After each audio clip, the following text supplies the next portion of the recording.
Sergio Villamar, me da muchísimo gusto saludarte y saludar a toda la comunidad de receptor.com.mx. Estamos en confinamiento, estamos vía remota. Me da muchísimo gusto saludarte. ¿Cómo estás, Sergio Villamar?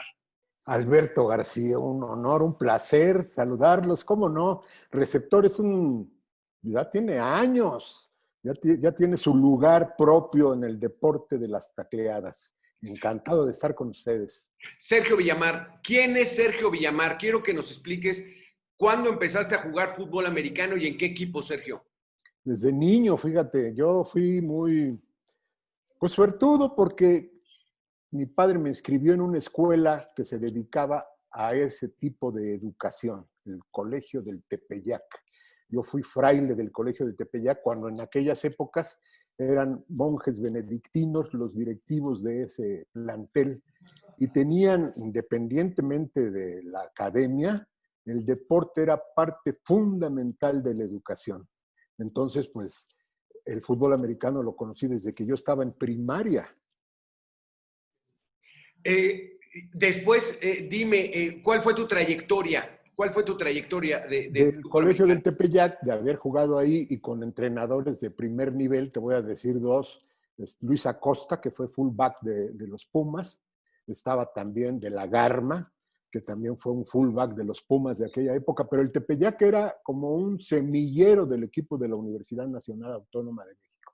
Ellos fueron los primeros coaches, incluyendo al famoso padre Edwin Arsenault, que también era benedictino, y él era el coach, pues, digamos que de los más que imponían una disciplina.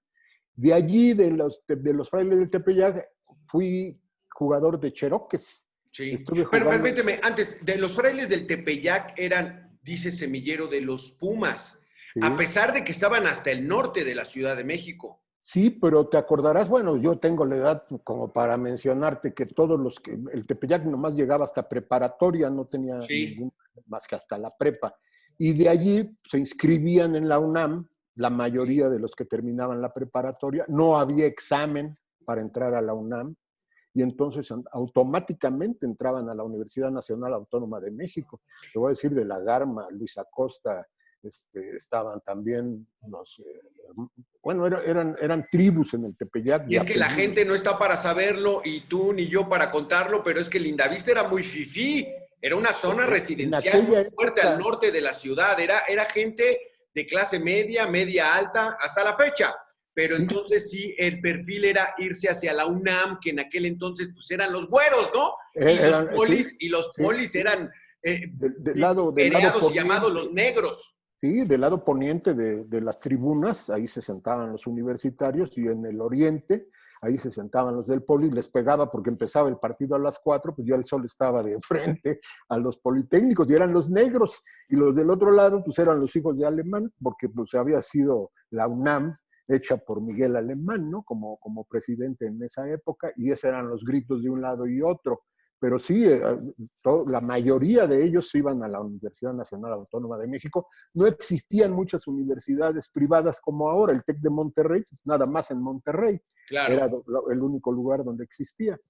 Y entonces la mayoría de los jugadores, bueno, te voy a platicar, el padre Edwin llegaba a los salones y decía, tú juegas, tú juegas, tú juegas.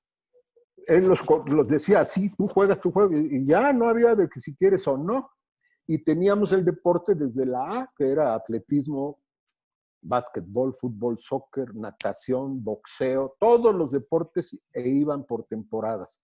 Y en aquella época se llamaba la Liga Aquiles Ratti. Y esa Liga Aquiles Ratti estaban colegios particulares como el Colegio Americano. De los clubes estaba el Aztlán, que también jugaba en esa Aquiles Ratti.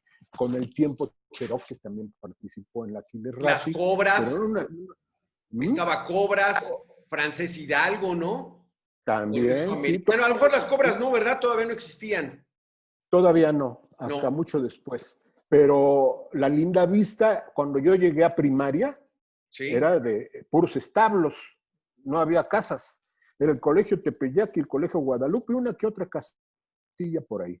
Pero con el tiempo, los dueños de esos terrenos empezaron a vender y trataron de hacer Beverly Hills, como dices. porque eran unas casas, bueno, todavía existen de ese tamaño, que tenían alberca, cancha de tenis, frontón, y la casota con palmeras y jardines extraordinarios, y esas eran las casas de la Lindavista. Hoy ha cambiado bastante. Pero sigue siendo, digamos, bien. Fíjate que el empresario, la urbanización estuvo a cargo del empresario californiano Teodoro Gildred, como una colonia clase media y como dices, simulando ser Beverly Hills. Era un México distinto, ¿no? Era un México no tan desigual, era un México que estaba pujando mucho. Veníamos de la Segunda Guerra Mundial y México tuvo un crecimiento muy importante y entonces era un desarrollo diferente al que vemos ahora, ¿no? Sí, así es. Ya conforme fue pasando el tiempo, esas casas se convirtieron en escuelas. Nada más imagínate el tamaño que tienen esas casas. Y entonces empezaron también, van envejeciendo las personas, los hijos se fueron, y entonces esas casas las empezaron a vender y crearon edificios, hospitales. Y entonces, pues la Lindavista se fue llenando más de personas, de gente, sobre todo de escuelas. Y luego llega el Politécnico en Zacatenco, que está a unas 3 cuadras de la Lindavista. Zacatenco con sus escuelotas, ya estamos hablando de la época de López Mateos, cuando se crea el Politécnico, y ahí nace la ESIME, nace la ESIA, nacen las escuelas de todo Zacatenco, que son la mayoría de tecnología, independientemente de medicina y homeopatía, en escuelas que están ya un poquito más en la colonia Escalera. Pero así nació el fútbol americano de este lado norte en el colegio del Tepeyac. Después te fuiste a los Cherokees. Entonces, ¿dónde estaban los Cherokees en aquel Los entonces? Cherokees, fíjate, fueron fundados por Julio Latuf, Sí. arquitecto Julio Latuf, y el arquitecto Fernando Patiño.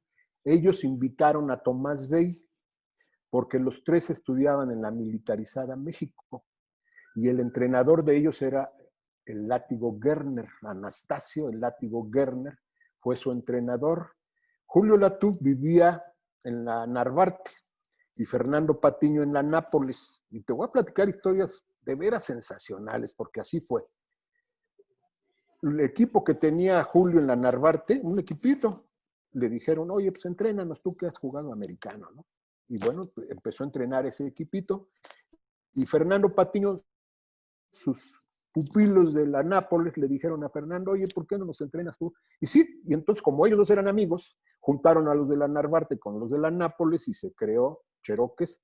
Inventaron ese nombre después de buscarle por muchos, ¿no? Y dijeron, no, pues Que bueno, estaba de moda los Cheyennes, sí, las tribus, los los Sioux, Sioux, ¿no? todo, sí, entonces de Todos ahí esos salió tribus. y ahora los colores, ¿y de dónde vamos a sacar colores? Pues el café y blanco no lo tenía nadie, era muy complicado mandar a hacer jerseys con ese tono de café. Claro, claro, con ese tono de café. Y entonces éramos niños y el fundador del fútbol americano del Instituto Politécnico Nacional, el señor Octavio Gómezaro, contador público, doctorado en ello, era estudiante de la ESCA, pero desde antes se llamaban escuelas técnicas. Y en 1936 nace el Politécnico, apoyado por Lázaro Cárdenas, que era el presidente de aquella época, pedido por Juan de Dios Batis, que era el ingeniero Juan de Dios Batis, le pide a Lázaro que hagamos el Poli. Y no fue una unión de escuelas. Ya existía la ESCA, ya existía la Escuela de Artes y Oficios, que después fue la ESIME, ya existían escuelas y nacieron por un tiempo más. Pero en esa época así nació. Y entonces don Octavio Gómezaro tenía un hijo, y digo tenía porque ambos ya fallecieron, que se llamaba Enrique Gómezaro. Y Enrique era de la Nápoles. Y entonces, fíjate otro que era Alejandro Patiño, hermano de Fernando Patiño. El papá Fernando Patiño, papá senior, era el director de en aquella época la Castañeda. Entonces, de este lado había una serie de muchachos de ese nivel, la Nápoles, sí. Y ahí vivía don Octavio Gómezaro, que fue fundador del IPN y que fue amigo de otro grande, que fue Víctor Chambón. ¿Y por qué grande? Porque Víctor Chambón fue el que escribió el Huelum. El Huelum, ese fue Víctor Chambón. Y era amigo de don Octavio Gómezaro de esa época del 36. El Güelum nace en el 37. Sí. Entonces esos dos equipitos, uno de la Narvarte y otro de la Nápoles, se juntan y nace Cherokees. Órale. Hay que ubicar a la gente. La Nápoles es esa colonia donde está el Estadio de la Ciudad de los Deportes, la Plaza de Toros, México. Correcto. Ahí son Insurgentes y Eje 5. Y la del Valle es la de enfrente. No, la Narvarte. La Narvarte es un poquitito más del adelante. Otro lado, sí. Exactamente, entonces por ahí fue. ¿Dónde entrenaban los Cherokees en esa época? En el Camellón. ¿En el Camellón? Sí, y luego de ahí en terrenos baldíos. No teníamos campo, no existía. Y entonces, con el tiempo, fueron llegando. Es que esa es otra historia increíble. Oye, dime una de las cosas. ¿Quién era el que era productor del Chavo del Ocho? Julio Latuf. Julio Latuf, platícanos un poco de eso, de esa historia, porque él trabajó en la televisión mexicana. Así fue, y fue uno, bueno, ese fue uno de tantos programas que tuvo como era parte de la escenografía. Ah, él era el encargado de la escenografía. Él era el encargado de la escenografía de los famosos programas de aquella época, entre otros el Chespirito. Pues entonces él es el responsable de la vecindad del Chavo. Sí, así fue. Y luego de allí se fue a seguir con la televisión, pero en otro rubro que era ya el rubro, digamos, federal, porque ya empezó a ir a Juegos Olímpicos y esto y aquello. Y yo a Julio lo conocí pues hace ya prácticamente 60 años. Entonces somos amigos desde es más, me acaba de hablar hace rato como pasando lista, dice. Y sigue, sí, a ver si todavía están, ¿no? Tomás Bey ya se nos adelantó. Y Fernando Patiño ahora vive en Cuernavaca, pero crearon toda pues un equipote, porque hasta Liga Mayor fueron campeones. Sí. Entonces, desde infantil, juvenil, intermedia y Liga Mayor. ¿Tú llegaste a los Cherokees hasta qué categoría? Hasta intermedia. Ah, ¿jugaste intermedia? Sí, porque quería, no, yo jugué como 14 años fútbol americano. Terminé, sí, por eso, pero... Todavía me fui a Cheyennes. ¿Sí? Intermedia en Cherokees. ¿En qué liga jugaban la intermedia? En esa ya existía la Liga Nacional o Liga Coneva, no me acuerdo cómo se llamaba, pero ya era una liga interesante y jugábamos contra arquitectura, comercio, leyes, y les llegamos a ganar. A leyes de Neri les ganamos, no una, les ganamos a equipos del Politécnico, les ganamos, o sea, era un equipo que se fue fortaleciendo porque llegaron muchos muchachos de muy buen nivel atlético, digamos. Juan Lugo, por ejemplo, que era Mr. Touchdown, que después llegó a las Águilas Reales y luego de ahí se fue con el equipote de los Pumas, ¿no? Mi hermano Mario, que también llegó a ser el quarterback de los Pumas, y varios jugadores que fueron semilleros, no nada más de la UNAM, sino también de Chapingo, del Poli en Cheyennes, del Poli Guinda. Fueron varios de esos jugadores. ¿Sí alcanzaste a jugar Liga Mayor? Sí, jugué en Cheyennes, subí a Liga Mayor en el 69. 69. En 1970 me operan de la columna vertebral. Pues es que la estatura, y pesaba, yo creo, 65, 67 kilos en Liga Mayor, pues corría yo como ratero, pero la verdad es que tanto golpe me llegaron a lastimar la columna. Me operan de la columna en el 70 y regreso a jugar después de operado, que era una tontería, pero bueno, el fútbol es así. Nunca te das por vencido y ahí voy otra vez. Y luego de allí dieron la oportunidad de apuntalar a equipos, tanto fue del TEC de Monterrey como de la misma Universidad Autónoma de Nuevo León, permitieron que jugadores que habían terminado elegibilidad fueran 2 años más a jugar a esos equipos, entre otros los halcones de la Escuela de Educación Física, que ahí fui todavía a jugar otro ratito. Ya terminé, ya se acabó el fútbol y entonces... Eras un poderosísimo linebacker.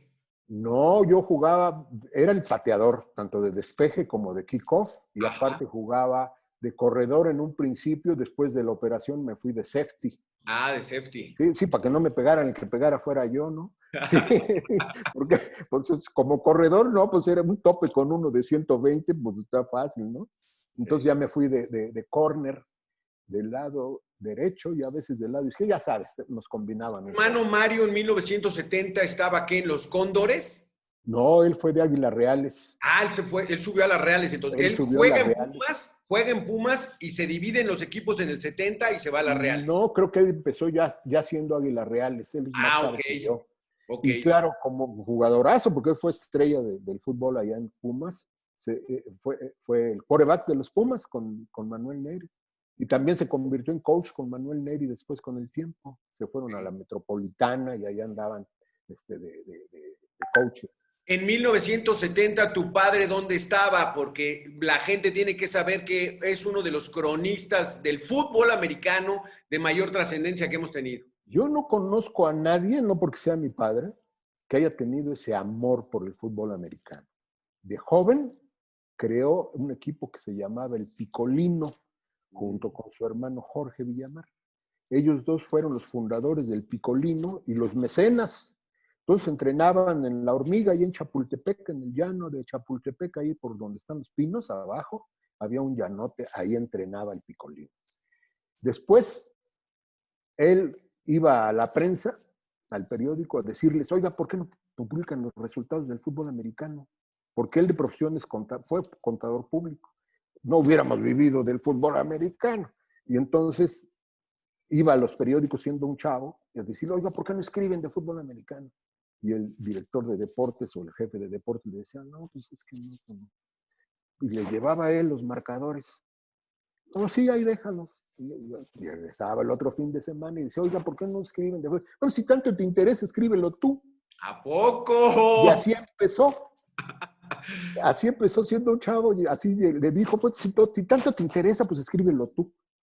Y a veces salían los resultados y a veces no, pero con el tiempo fue siendo uno de los asistentes, fue hasta árbitro, y luego fue uno de los asistentes a todos los juegos de fútbol americano, desde infantiles, desde niños, hasta ser reconocido en la NFL y ser reconocido en varios lugares como Miami, como Nueva Orleans, porque él iba al Rose Bowl, al Orange Bowl, al Sugar Bowl. Él se la pasaba y me acuerdo que me platicaba que pues, en aquella época el fútbol para México pues, no era conocido de nadie más que para los mexicanos y pocos. Y cuando llegaba allá y decían, el fútbol americano en México. Sí, aquí traigo recortes y todo. No me digan, no, pues sí, qué bueno. Y entonces, pues ya yendo, él creó el premio al jugador del año en el Diario de México. Federico Bracamontes y un politécnico, el ingeniero, ahorita me acuerdo de su nombre, lo apoyaba mucho, y entonces Aeroméxico y no me acuerdo quién más, le apoyaba para llevar al jugador del año y al aficionado del año. El jugador del año era por recorte del voto en el periódico, y abajo ponían aficionado quién había votado por él. Para llevarlo al Super Bowl. No, al Rose Bowl. Al Rose Bowl. ¿Sí? Y entonces, o Cotton Bowl, o Orange Bowl, que algún bowl, pero iban. Y entonces el aficionado del año salía de la caja, de la urna, sacaban el voto y ese era el aficionado. Pero el conteo de votos, el mayor número, era el jugador del año. Entonces era una fiestota. Y enfrente del Diario de México, en Chimalpopoca, la calle, ahí a un ladito del eje central, ahí llegaban los universitarios a la quema del burro. Y se armaba de veras, iba toda una cantidad de estudiantes a la quema del burro. Y luego la quema del puma. Y enfrente del diario se organizaba todo eso. ¿Dónde estaba el diario? Ahí en Insurgentes, en ¿no? Chimalpopoca, en Chimalpopoca, la calle de Chimalpopoca, que está paralelo al eje central, digamos, por donde está, había una fuente gigantesca ¿Pero eso es por Tlalpan entonces o qué? no, por acá, por el centro. Por acá Está sí. por aquí, por el centro. Sí. Y ahí se juntaban las dos, claro, primero unos y luego otros, ¿no? Claro. No quemaban los dos al mismo tiempo, no, primero quemaban uno y luego el otro. Y luego de allí, al otro día, eso era el viernes en la noche, al otro día ya se iban al estadio, a Ciudad Universitaria, o en aquellas remotas épocas, al Estadio Olímpico de la Ciudad de los Deportes, que prácticamente ahí empieza a jugarse el estadio.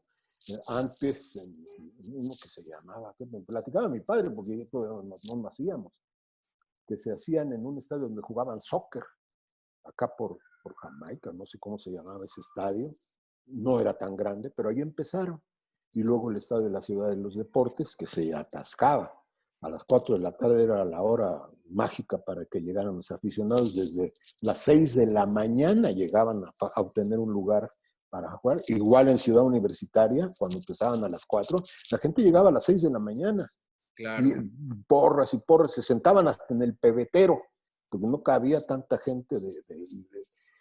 El deporte amateur que ha llenado el Estadio Azteca con más de 100,000 aficionados fue el fútbol americano, un poliuniversidad. En 1900, no sé, pero fue en el 71, 72, algo así, fueron 2 años. Atascaron el Estadio Azteca. Y no ha habido otro deporte olímpico, amateur, que llene un estadio de ese. Dime una cosa, 1968, por el movimiento estudiantil, las autoridades deciden cancelar la temporada de fútbol americano. Así fue. Yo creo que desde aquel entonces no se había cancelado una temporada de fútbol americano, por más que estuviera convulsionado el movimiento estudiantil y lo político y lo económico, podríamos estar este año quizá en la primera posibilidad de cancelar la Liga Mayor por el coronavirus. Es probable, aunque tengo conocimiento de que para septiembre, que es cuando inicia el fútbol americano, pudiese darse esa posibilidad. Sin embargo, ¿a qué horas entrenan? No han entrenado. Ya deberían, no han entrenado. Entonces, por lo tanto, lo que tú dices, ergo, es muy cierto. A lo mejor no va a haber temporada de fútbol americano en la segunda ocasión después del 68 por esta pandemia, pero es una circunstancia ahora sí que inesperada. Sí. Que nadie lo espera. Y no porque no pudiese jugar en septiembre, sino porque no han entrenado. Sí, claro. No, o sea, los entrenamientos para hacer Liga Mayor hay primavera, así le llamaban, entrenamientos de primavera. Y por lo tanto, si esta enfermedad, esta pandemia empezó en diciembre, sí, porque en diciembre es cuando se da a conocer este terrible problema en Wuhan, entonces desde entonces no hay entrenamientos, no hay actividades deportivas hablando de este tema, ¿no? Sí. Y en obviamente... México empezamos el 28 de febrero, fíjate, es exactamente las fechas en las que empiezan a hacer primavera los equipos de Liga Mayor. Así es. Son 6, 8 semanas que hacen primavera, descansan 2 semanitas en verano y vuelven a retomar. El fútbol americano es un deporte de mucha coordinación, de mucho disciplina, entrenamiento, timing, de mucho trabajo en equipo, y entonces difícilmente es solamente acondicionamiento físico o preparación física. Hay que coordinarse muy bien. Sí, No lo han hecho los equipos por esta pandemia. Sí, no puedes, pues, si vas a tener gimnasio, por ejemplo, Sí. no puedes estar metido en un gimnasio. Si te vas a meter al campo, pues sana distancia, ¿no? No se puede. Y luego el transporte, pues los muchachos, la mayoría en esas temporadas, pues vaya, no tienes el uso del automóvil, ¿no?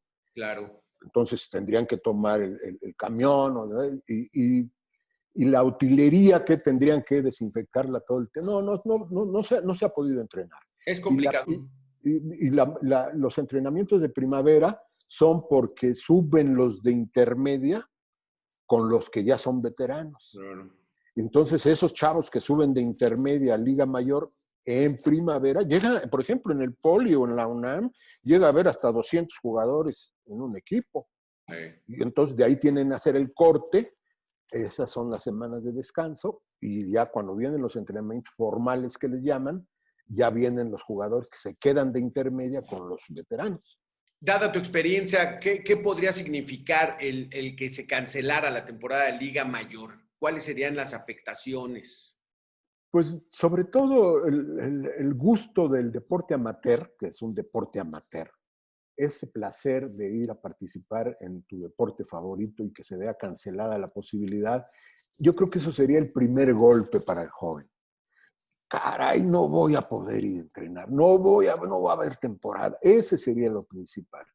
El aficionado, que generalmente son familias de esos jugadores y otros que fueron exjugadores que también van a ver ese deporte, lamentarían mucho no poder asistir a un partido poliuniversidad, por ejemplo. Ahora los burros son campeones, la Universidad Nacional Autónoma de México, la Universidad Autónoma de Nuevo León, el TEC de Monterrey, porque ahora ya pensaban hacer juegos ya en interconferencias, ¿no?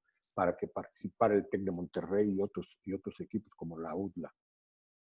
Pues no lo vamos a poder ver porque se cancela todo esto debido a esta circunstancia que está fuera de todo control, porque no hablas nada más de eso. El soccer está también, que es un deporte mundial, pues apenas alguien empieza a jugar ahí, ya viste lo que sale, ya están contaminados algunos jugadores, y entonces, pues, ¿sabes qué? Vamos a retractarnos porque no lo vamos a poder hacer. Sí. Y yo creo que esto va para largo. Va para largo. Platícame ahora de tu faceta como comentarista. Ya me dijiste que tu papá, por casualidad, por necedad, por insistir, se metió a los gran medios. Amor. ¿Tú cómo fue que te metiste? Bueno, además de que tienes esa voz y siempre has tenido muy buena voz, pero ¿cómo fue que iniciaste en los medios? Fue algo increíble, porque yo nunca lo pensé. En esa época no había carrera de comunicólogo como el señor licenciado Alberto García. Gracias. No había esa carrera. Y entonces, estando yo en Cheyennes, ya para finalizar, ya estamos hablando de finales de los 70, por ahí, llegó un periodista y me dice, oye, Sergio, te quiero hacer una entrevista para el radio. No era tan malo porque pues corría yo como ratero. Me dice, te quiero hacer una entrevista para el radio. Sí, cómo no. A las 7 de la noche en Organización Radio Fórmula, ahí te veo. Ok, ya llegué. La entrevista fue de 1 hora de fútbol americano y de esto y del otro y lo demás. Y a la salida de la cabina, me toma del brazo, nunca se me va a olvidar porque ahí cambió mi vida, me toma del brazo el licenciado Julio Velarde, que era el director de Organización Radio Fórmula y presidente de la Sociedad de Radiodifusores de México. ¡Órale! Me toma el brazo y me dice, oiga, usted tiene buena voz y sabe de lo que habla. ¿Se queda con nosotros? Pues si no le doy codazos a nadie, no sé qué me invitó, ¿no? Le digo, si no le doy codazos a nadie, sí, claro, ¿cómo no? No, ya está usted con nosotros. Y entonces, en aquella época, pues empecé a hacer radio.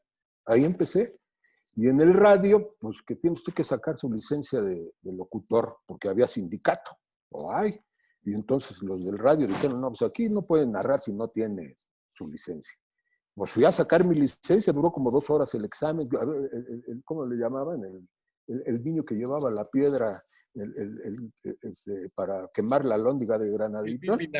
El pípila, ¿cómo se llamaba? Se fue pregunta.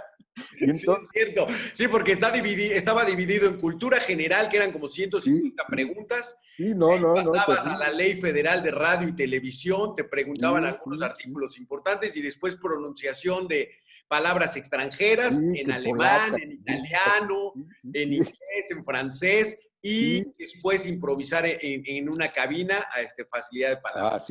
Así fue. Y entonces ahí voy. Y claro, la licencia A era para profesionistas, la licencia B, quien no tenía título, yo tengo licencia A. Y entonces, pues ya vengo con mi licencia, ¿no? Y sigo trabajando en el radio. ¿Pero qué hacías? ¿Qué programa era? De fútbol americano. ¿Sí? Era de fútbol americano. Pero al igual que Alberto García, movido, empecé a invitar gente de todos lados y el programa llenó, ya teníamos un buen rating. Y entonces pues había más comerciales y obviamente pues yo duraba ahí, ¿no? ¿Qué era? ¿Radio 1000 o qué era? Organización Radio Fórmula se llamaba. Era Radio Fórmula. Sí. ¿Qué estación era, recuerdas? Eran 7 estaciones más 2 de FM. Y entonces ahí estaba el Mago Septién, ahí estaba también Fernando Marcos, ahí estaba el gritón, ¿cómo se llama? El del soccer que gritaba mucho. Ángel Fernández. Ángel Fernández también. Es más, me acuerdo que el Mago Septién se quedaba a escuchar el programa porque era antes que yo. Y me decía, oiga, ¿y por qué no se mete al béisbol? Ahí se va mejor, porque ahí es diario, el fútbol americano nomás cada semana. Y acá sí se gana lana, ¿no? Digo, no, pues aquí estoy bien. Después de eso, me llama Canal 11. Llega el arquitecto José Luis Silva a Canal 11, director de Canal 11, Juan Saldaña, creo que se apellidaba, y habían sido gente de política. Y entonces llegan al Canal 11 Y el arquitecto Silva, que había sido jugador del Guinda, egresado de la ESIA, me dice, oye, Sergio, vente con nosotros, ¿no? Sí, cómo no, arquitecto, ya sabes. Y ahí empezamos a transmitir en Canal 11. A hacer televisión. A hacer televisión. Y me dice que vamos a hacer un casting un viernes en la noche, me hicieron en un programa en vivo, fue el casting, y me dice, no, ya estás adentro, no, pues ya, por la práctica también de la televisión, y aparte pues se nos da el verbo, ¿no? Claro. Que esa es otra de las cosas que suceden, ya traes cierto camino, ¿no? Y entonces escribía yo en el Diario de México, me iba al radio, iba a las juntas de la UNEPA, de la FIFA, de la FOPA, de la todo eso, y para tener de qué escribir y de qué hablar. Y entonces empecé a tener también comunicación con la NFL. Y entonces para narrar, pues eso fue otra de las cosas que también, que yo no creo que haya alguien más, pero si lo hay, qué bueno. Me fui a hacer el examen de arbitraje a Estados Unidos. ¿A poco? A Fullerton, California, y pasé mi examen de árbitro en Estados Unidos. Y en México lo hice con la Asociación del DF. No me digas. Sí, claro, pues si ¿Quién vas a hablar. estaba por ahí? ¿Volpi o qué? ¿Eh? ¿Quién estaba No, por ahí? estaba Felipe García de la Vega, Felipe García de la Vega, estaba el Tochito García, Pochito García. hay varios de los árbitros, estaba Hidalgo también, Ajá. y era la asociación del DF, y había otras dos o tres o dos, pero la del DF era la más importante. ¿Sí? Y ahí hice mi examen también y lo aprobé. Y entonces lo que platicábamos, tú no puedes ser comentarista si no sabes. Puedes ser gritón, el nido de las arañas, y me pongo de pie, y el general, y el aquel. Ese también está bien, a la gente le gusta, pero conocer el tema, ese es un comentarista. El que ha estado en un estadio como has estado tú, que jugaste con los vietnamitas, que estuviste allí, eso es saber fútbol. Eso es haber entrenado y que si hay un 2 contra 1 y si que hay un chop block y que si esto y que si lo otro. Esos son los que son comentaristas para un aficionado que quiere escuchar a un comentarista. Claro. Les gusta que, ¡ay, qué golpe! Que se cayó y que eso es otro tema, ¿no? Sí. No es malo tampoco, pero esa combinación de poder animar al público y tener conocimientos, y aparte lo de las reglas y eso, me llevó a mí a ser el primer narrador de la NFL en México. En 1979, en el Estadio Olímpico de la Ciudad de los Deportes, los Santos de Nueva Orleans, venía Archie Manning de quarterback contra las Águilas de Filadelfia. Ahí estuve yo de narrador play-by-play. Y después, los Vaqueros de Dallas me invitaban a cada rato a juegos de ellos. Y con el tiempo, Los Ángeles Rams. O sea, me fui metiendo, pues, vaya, si te gusta algo, lo tienes que hacer de ese nivel, ¿no? Claro. Y entonces, Los Ángeles Rams me daban 15 boletos de Super Bowl, regalados. Y yo se los regalaba a los periodistas. No, pues ahora imagínate, si te dan un coche por un boleto. En aquella época iban los periodistas de la prensa, de Ovaciones, del Esto también, Camargo, varios periodistas que llegaban y no tenían boleto. Y no te preocupes, yo te lo doy. Así nos íbamos. Haces una amistad con todos los del gremio del deporte. Y luego de allí, dado que a mí se me dio mucho el deporte, en Canal 11, en una junta de producción, llega un norteamericano y quería óperas. Canal 11 era o es famoso por pasar óperas con cintillo. Entonces la gente podía leer lo que cantaba no es italiano, sino el anterior del italiano. Bueno, él cantaban. Y entonces dijo, pero no tengo dinero para comprar las óperas, pero yo algo a cambio. Y yo ahí, nadie dijo nada. Yo levanté la mano y dije, pues yo, ¿qué tiene de deportes? Ah, pues tengo fútbol americano, tengo Baylor, tengo Texas Christian, tengo Texas A&M, tengo. Y se los mando yo y ustedes sí. Nadie dijo que no, pues órale. Y entonces, los viernes en la noche narraba yo esos juegos y también de básquetbol. ¿A poco? Sí, No me sí. acuerdo, fíjate, de esa época. Sí, mira qué bien. Y entonces, una ocasión llega el norteamericano y me dice, oiga, ¿y de box? ¿Cómo no? Yo también le tiré en los guantes de oro. El profesor fue el profesor Velázquez. Y en el Tepeyac, que también ahí a la hora de recreo, si alguien se peleaba, lo subían al ring. O sea, no había, y ahí se calmaba el asunto, ¿no? Y entonces me dice, box, órale, box. Entonces me iba yo a narrar el CU en el juego y de ahí me iba al aeropuerto con mi smoking, ya me subía al avión, llegaba y ya me estaban esperando, me subía a la limusín, me llevaban a veces a estudio, ya cambiadito con smoking, ya me llevaban a veces a estudio a hacer los previos, y que el macho Camacho y que fulano y sultano, y a veces eran en Estados Unidos y otros en Canadá, y entonces a veces en helicóptero bajábamos al escenario, ya estaba yo en ringside, y no hay cosa más bárbara que narrar box y básquetbol. No paras de hablar, porque hasta en el minuto de descanso son los comerciales, y comercial para Nicaragua, comercial para Venezuela, comercial para esto. Pues, entonces, si era, bueno, un productor pues ya te la sabes, ¿no? En medio. Y así empezó. Y luego de allí, pues ya venían los Juegos Panamericanos, Centroamericanos. Estuve con Greg Louganis, por ejemplo, en alguna ocasión en unos Juegos Panamericanos en Indianápolis. Pues, te tienes que saber la historia, ¿no? Joaquín Capilla tenía los récords, todos, de medalla de oro. Y entonces el que iguala ese récord es Greg Louganis.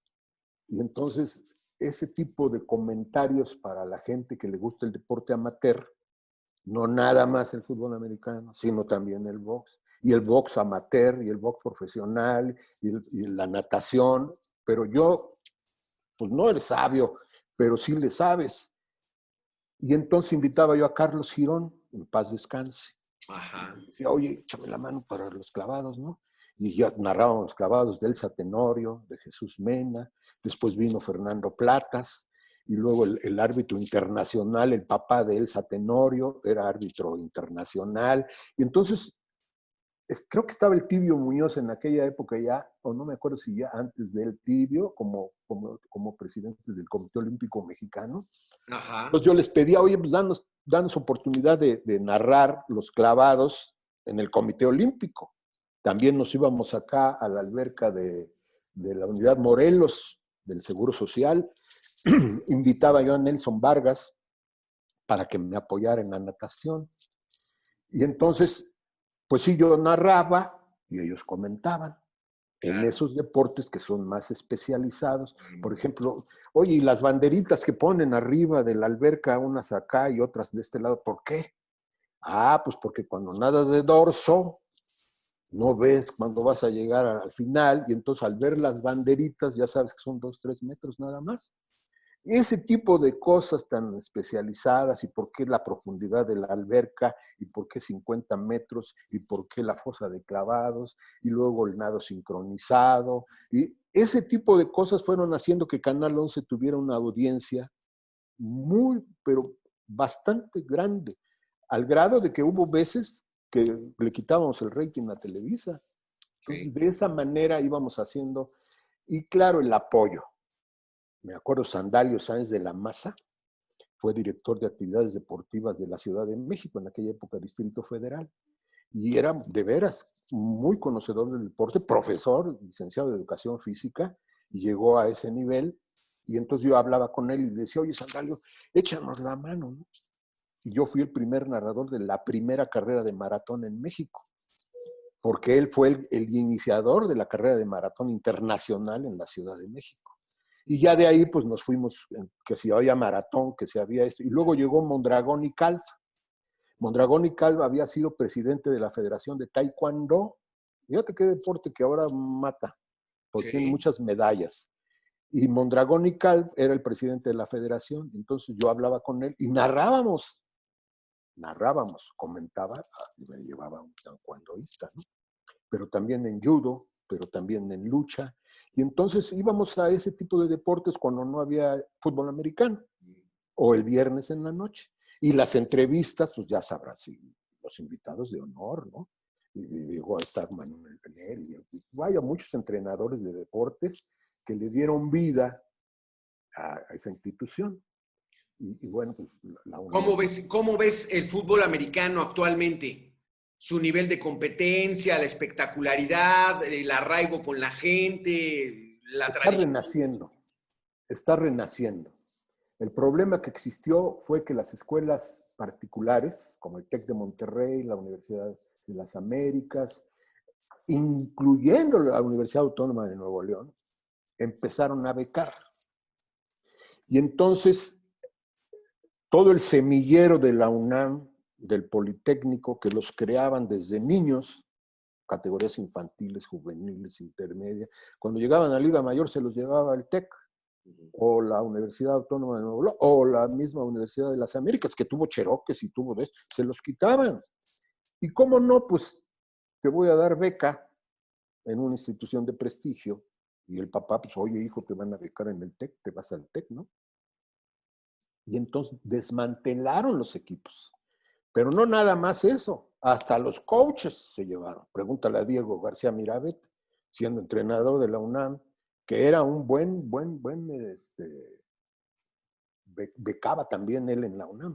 Sí. De alguna manera, porque el fútbol americano así ha sido siempre. Sí, claro. Nada más que cuando yo llegaba a la liga, les decía, oye, pues si nosotros estamos en la NCAA, que es el reglamento de Estados Unidos, ¿por qué no lo respetamos también en México? En Estados Unidos juegan becados contra becados. No juega la Universidad de Miami o los Huracanes. ¿Por qué está mal, Sergio, desde tu punto de vista que haya becados? Mucha gente defiende, es que es la gran oportunidad para que el chamaco tenga un mejor futuro. Pero hablando del ámbito deportivo, ¿por qué no es conveniente que haya equipos que bequen tanto?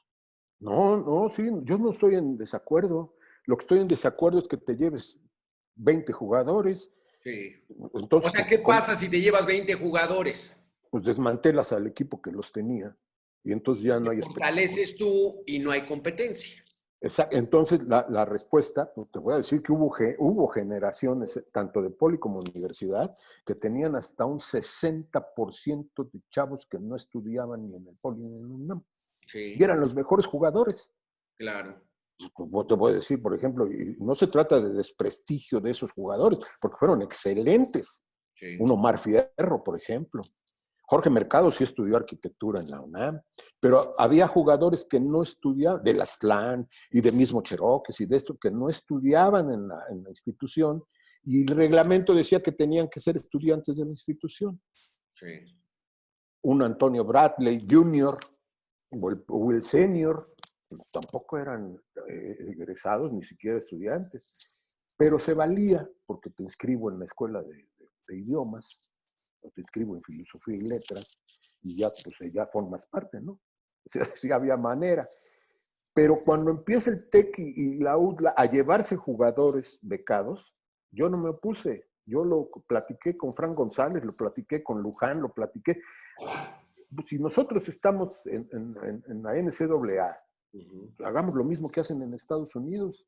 En Estados Unidos no juegan las universidades que no tienen becados contra universidades que tienen becados. Imagínate Notre Dame o Colorado y estas que se llevan a los grandes jugadores con becas, no juegan contra escuelas que no tengan becados. Y si hay 10 becados, pues contra escuelas que tengan 10 becados, que era la postura que yo les decía tanto a Frank como a hoy se están llevando a todos. Y claro, ¿qué quedó del poli de la UNAM? Claro. Equipos muy debilitados y sin sus coaches, que también se llevaron.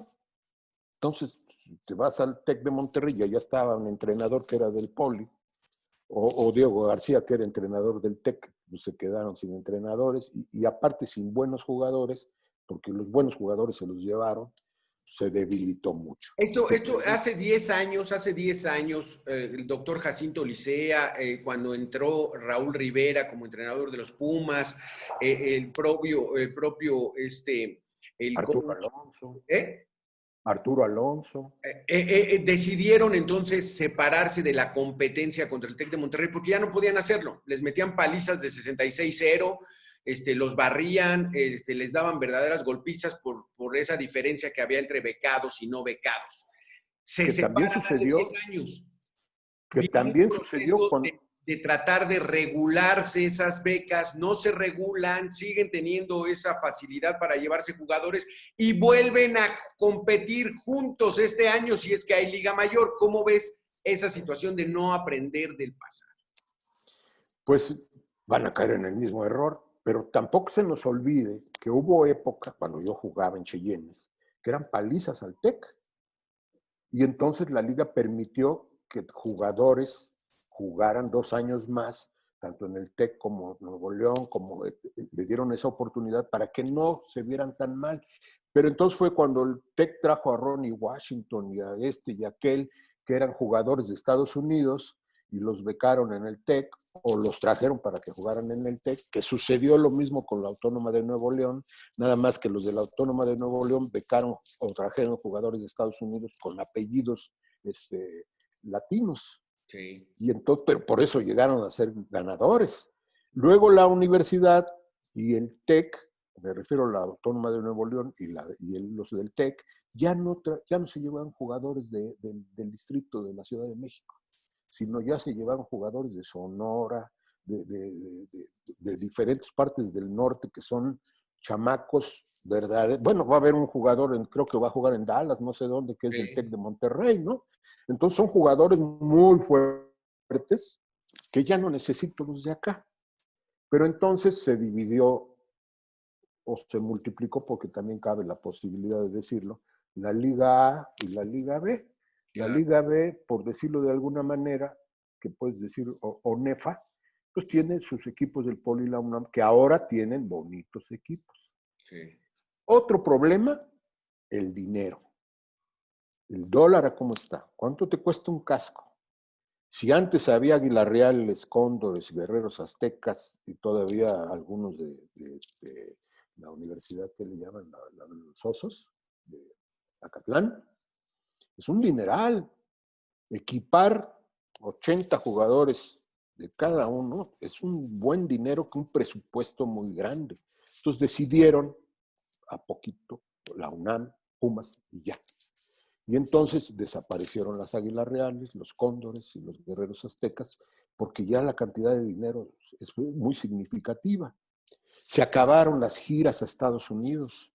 Antes, los equipos de Liga Mayor tenían 1 o 2 juegos en Estados Unidos como parte de su preparación, y también pues una motivación para los muchachos. Roger Staubach vino a jugar a México en el Estadio Olímpico de la Ciudad de los Deportes contra Cheyennes. Entonces, cuando él se llama Pensacola, creo, jugaba ahí Roger Staubach. El fútbol americano ha sufrido sus impactos, los becados y la economía. No es lo mismo equipar 80, 100 jugadores que los 300, 400 que había antes, ¿no? Y a eso le agregas los becados, no becados, se acabó. Y la ONEFA, llegó un momento en que el presidente de ONEFA tenía a su hijo becado en el TEC, pues claro que no iba a cambiar las reglas, ¿no? Entonces, pues varios de los que fueron presidentes pues tenían intereses particulares, con lo cual, pues, ¿para qué cambio el reglamento? Que sigan jugando de esa manera, ¿no? Con el tiempo, pues sí. Y te voy a decir algo porque también es cierto, y tú y yo lo vivimos narrando en la UDLA. Águilas Blancas contra la UDLA, un juegazo. Iban los muchachos porque había clases y hay internados. Cuando no había clases, su tribuna estaba vacía. Igual en el TEC, que eso es algo que poco a poco se ha ido mejorando en esas escuelas para tener sus propios seguidores. Sí. Pero la UNAM y el Poli, no, de eso juegan y llenan estadios. La UTLA, ¿te acuerdas? Sí, hacían una gran motivación y se llenaba, y eran los que se pintaban la cara de vikingos y de no sé cuánto. Pero cuando eran vacaciones, su tribuna estaba vacía. Unos cuantos iban, quizás familiares de los jugadores, que también eso representaba para ellos mucho. Si jugaban contra Águilas Blancas, el estadio se llenaba de este lado. Y eso significaba, pues, publicidad.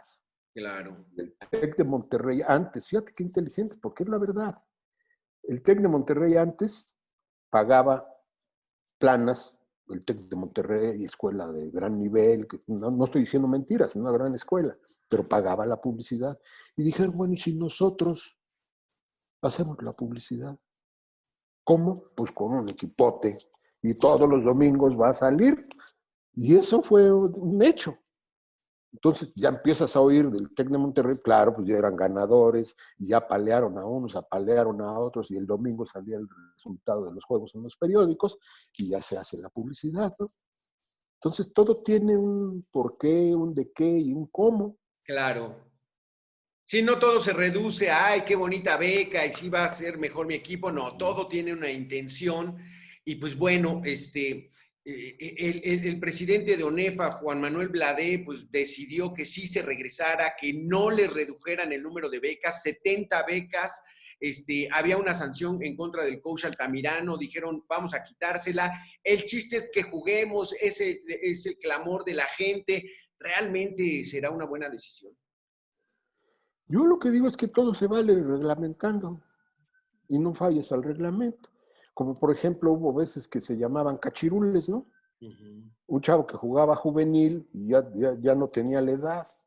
O un chavo que tenía ya más experiencia en intermedia y no debía de jugar, pues no se respetaban los reglamentos, pues era obvio que iba a haber sanciones. Es lo mismo. No, sí se vale tener becados. ¿Cuántos? 5 tú, 5 yo. Tú 20 y yo nadie, pues no, eso ya no está parejo. Entonces Tú te llevas a... 70, tú 70 y yo 10. Y aparte no tengo presupuesto para becar. El Poli y la UNAM no becan. Claro. No becan. Te pueden ayudar. Sí, porque yo conozco de muchachos, excelentes jugadores, que pues no te puedo becar, no te voy a dar dinero, no te voy a... ¿Cuánto te cuesta la UNAM, no? Sí. Como el TEC de Monterrey, pues sí, te cuesta un dineral, pues un muchacho becado en el TEC, pues está ahorrando esa familia ese dinero. En la UNAM, ¿no? ¿Cómo los becas? Pues había forma, por ejemplo, un, un, este, un, un particular que tuviese una empresa, decía, vente a trabajar acá y te doy chance que salgas a entrenar y ya te regresas después de entrenar. Primero la escuela y luego vienes acá y acá te apoyo. Esa era la manera de apoyar a los muchachos en las escuelas que no tienen ese presupuesto para becar. Entonces, de esa manera se hizo, ¿no? Pero en la actualidad ya están las reglas más establecidas. Pues no me puedo comparar con TEC de Monterrey, te llevas de mis jugadores, va a empezar. Y el mejor quarterback, ya te lo llevaste la UDLA. Y el mejor y luego trajeron entrenador norteamericano para la UDLA. O sea, hay un presupuesto para esas actividades, pero basados en la publicidad. Y ahora, ¿por qué están molestos? Pues porque como no juego contra el Poli y la universidad, no tengo tanta publicidad, porque no es lo mismo jugar en Monterrey contra otro TEC, contra otro equipo que no pertenece a las escuelas federales, pues no hay más publicidad, ¿no? Entonces sí tengo interés en jugar contra estos equipos porque eso me da publicidad. Claro. Automático. Claro. Porque los periódicos, pues ¿a dónde van? Pues donde están los aficionados. Y este último 19, año 19, los estadios estaban llenos. Sí, no, un entradón en la final. O sea, por primera vez después de muchísimos años se vuelve a dar una final Politécnico, Águilas Blancas contra los Burros Blancos. Y un ambiente festivo, en fin, cuestiones que ahora con los becados, pues van a tener mucho más posibilidad de quedarse. Por eso, porque tienen jugadores becados, son jugadores seleccionados, son jugadores reclutados, y entonces, ¿y qué te decía Frank González cuando le comentabas tú por ahí lo de las... Es que mira, ese es otro tema. ¿Quién era Frank González? Era un cuate que entrenaba equipos de junior high. No era un entrenador de una universidad, era entrenador de un junior high o de unas escuelas secundarias o preparatorias. Pero en Estados Unidos su metodología es becar. Los chavos, desde que los ven en la tribuna, tráetelo, y empiezas a becar. Esa es la filosofía allá. Si tú ves todas las universidades de potencia, tienen muchos becados. Y el becado dice, bueno, a mí me interesa ir a jugar con los Huracanes de Florida, a mí me interesa ir a Colorado, a Notre Dame, ya van escogiendo, ¿no? Pero desde que están en high school les empiezan a llegar invitaciones.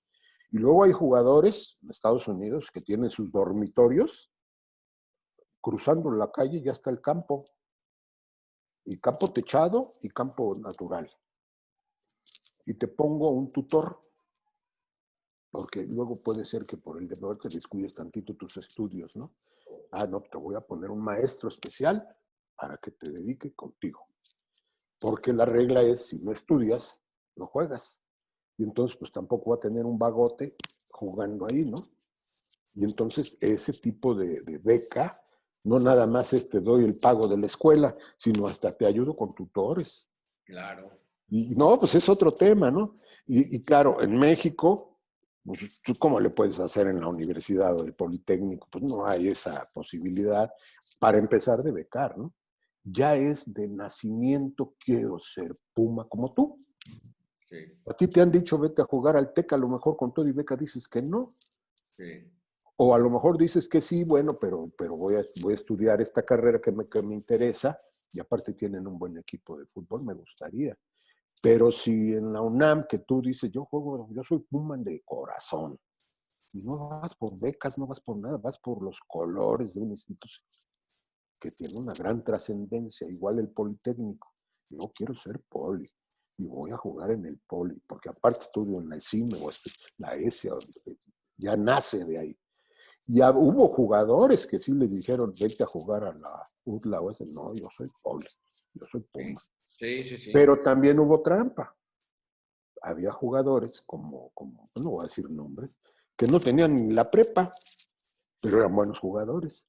Sí. Entonces se fueron a jugar sin ser estudiantes, ¿no? Porque no tenían ni siquiera la preparación de preparatoria. Sí. Entonces, como tú comentas, sí se vale, sí es apropiado, sí, con reglas. Vamos a hacer todo con reglas. Vamos, sí, pues sí, como la intermedia, como el juvenil. Bueno, si tienes 18 años no puedes jugar en esta categoría. Si los niños pesan más de tantos kilos, no puedes jugar en bantam. Entonces, esto y esto, reglamentar. Y sí, está parejo. Y en el piso parejo, ahora sí que tenga más entrenamiento, que tenga más calidad sus jugadores. Y ese es el fútbol. Y ese es el deporte, ¿eh? Ese es el deporte. Exacto. Reglamento, piso parejo, condiciones similares y que verdaderamente se diriman ahí en la fuerza, en la velocidad, pero con todo ese contexto que favorezca una competencia. Si no, pues como para qué. Sí, pues ese es lo básico, ¿no? Entonces, si no tienes unas reglas, no respetas las reglas, obviamente no vas a tener lucidez en tus torneos, el Sí, deporte que sea. Tú sube un boxeador que pese más que el otro, claro. hasta puedes matarlo, ¿no? Entonces, no se vale. Tienen que llegar a pesar, si son welter, si son como tenga que ser, reglas. Que incluso fíjate que hasta puede ser la regla, pero no hay la equidad. Por ejemplo, la Liga Española. Ahí no sobresale más que el Real Madrid y el Barcelona. Muy Es poquito que el Atlético de Madrid, porque son los que tienen lana, porque son los así que es. pueden comprar a los grandes futbolistas. Y entonces su torneo se reduce a 2 equipos, ¿Sí? ¿no? Y entonces ¿Sí? no hay competencia. Lo que hace al revés la NFL de tratar siempre de lograr la paridad. El equipo más débil, fortalecerlo con las mejores selecciones, hacer un tope salarial, no puedes tener más estrellas de tanto dinero, tienes que repartirlas o dejarlas libre para que se vayan a otro equipo. Entonces, buscar eso, que haya equidad, que haya Equidad, equilibrio, que porque sea si no, parejo. si Y no, mira, el famoso draft que acabas de mencionar de la NFL, el equipo que terminó al último es el primero en escoger y puede ser un trofeo Heisman, ¿eh? Pero tú tienes derecho porque fuiste el último. Entonces escoge tú primero. Pero bueno, me llevo a ese coreback por decir a alguien en una posición. Pero tengo la oportunidad de decir, oye, tú lo quieres, dame dos linieros, porque yo tengo buen coreback. Pero te lo cambio por 2 o por 3. sí, Entonces sigue siendo parejo.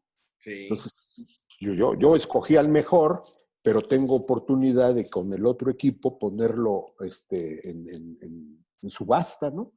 ¿Sabes qué? Yo tengo a este jugadorazo, te lo cambio por un linebacker y un tackle o un corredor y se hace, ya se va manteniendo la paridad, como lo acabas de mencionar, eso se hace. Y lo otro que mencionas del fútbol soccer es un negocio, es un negocio. O sea, yo televisión, ¿cuánto voy a pagar a un Atlético de Madrid?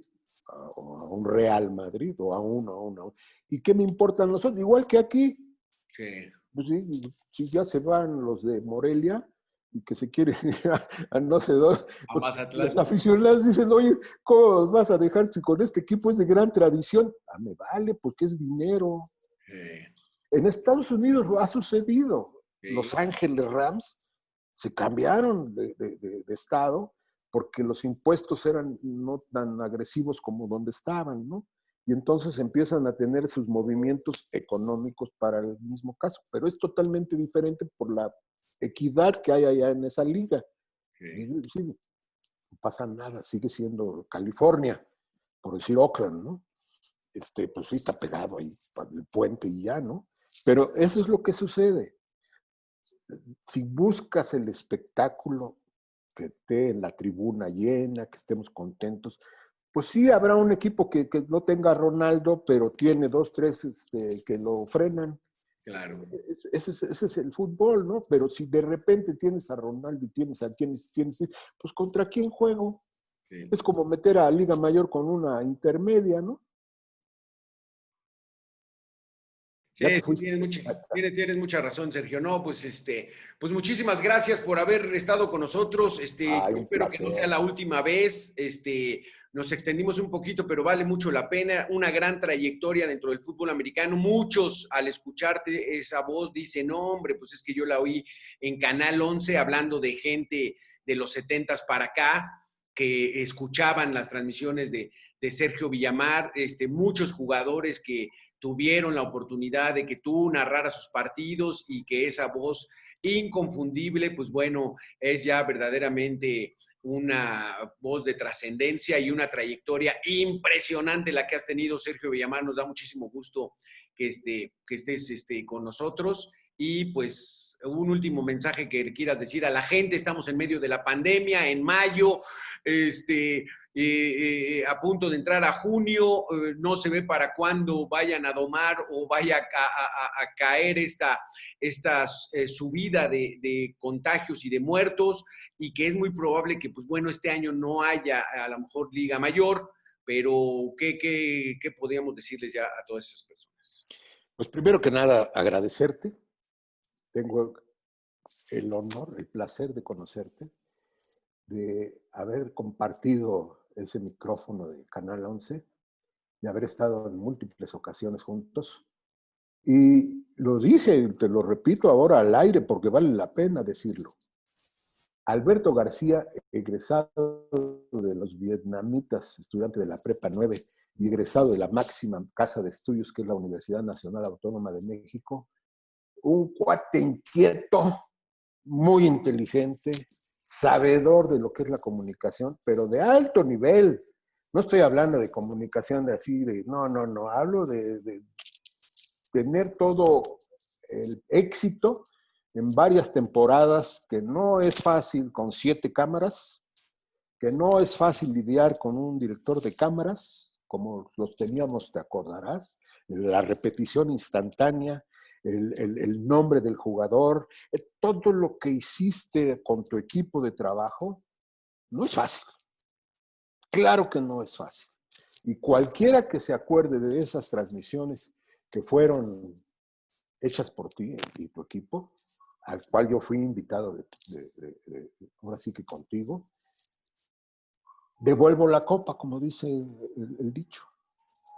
Me siento muy halagado de estar platicando contigo. Sí podríamos pasarnos horas, porque eres tan enamorado de ese deporte, o del deporte en general.